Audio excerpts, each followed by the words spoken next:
আসলে মামলার ওপর কোনো কথা নাই। বিশেষ করে এই মিরপুর ৬০ ফিটে বাইকের বিভিন্ন কাজের জন্য সবসময় সব বাইকারদেরই আসতে হয়।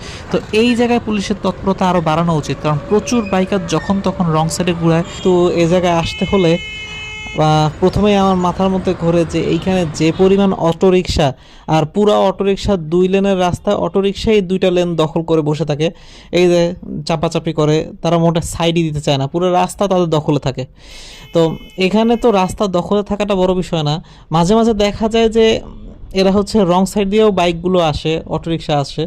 তো আজকে আমি জাস্ট এই রাস্তায় ঢোকার সময়, ৬০ ফিটের ভিতরে ঢোকার সময় রাস্তার মোড়ে অনেক জ্যাম ছিল। আপনি ১০ নম্বর থেকে যখন ৬০ ফিটে ঢোকার যে রাস্তাটা মরিপুরের মোড় থেকে, ওইখানে বেশ ভালো জ্যাম ছিল। তো মেইনলি ৩-৪টা বাইক রং সাইড দিয়ে ঢোকার চেষ্টা করতেছিল।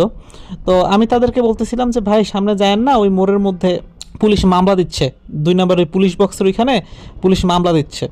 তো এই কথা শোনার পরে বাইকগুলো সাথে সাথে ঘুরাই ফেললো। অথচ তাদেরকে ভদ্রভাবে যদি আমি বলতাম যে ভাই রং সাইড দিয়ে কেন, তারা আমাকে শাসাতো যে ভাই আপনার সমস্যা কি, আর বক্কর অনেক কথা বলতো।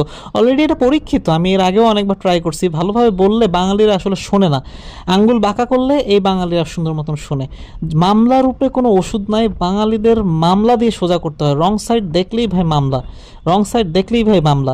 পুলিশরা কিছু মামলা দেয় আসলে হচ্ছে গিয়ে হুদাগামে মামলা দেয়, ফগ লাইটের মামলা, বক্কর মামলা, তারপর নাম্বার প্লেটের উপর কোম্পানির নাম থাকলে মামলা। এই সব মামলা আসলে দেওয়ার মতন কোনো মামলা না, এগুলো আসলে বক্কর মামলা। মামলা দিলে দেওয়ার মতন মামলা দিতে হবে, যেগুলো হলো রং সাইডের মামলা, হেলমেটের মামলা, ড্রাইভিং লাইসেন্সের মামলা, গাড়ির কাগজের মামলা। কারণ গাড়ি চুরি হতে পারে, হেলমেটের কারণে যে কেউ অ্যাক্সিডেন্ট করতে পারে, যেমন রং সাইডের কারণে কেউ দুর্ঘটনা করতে পারে।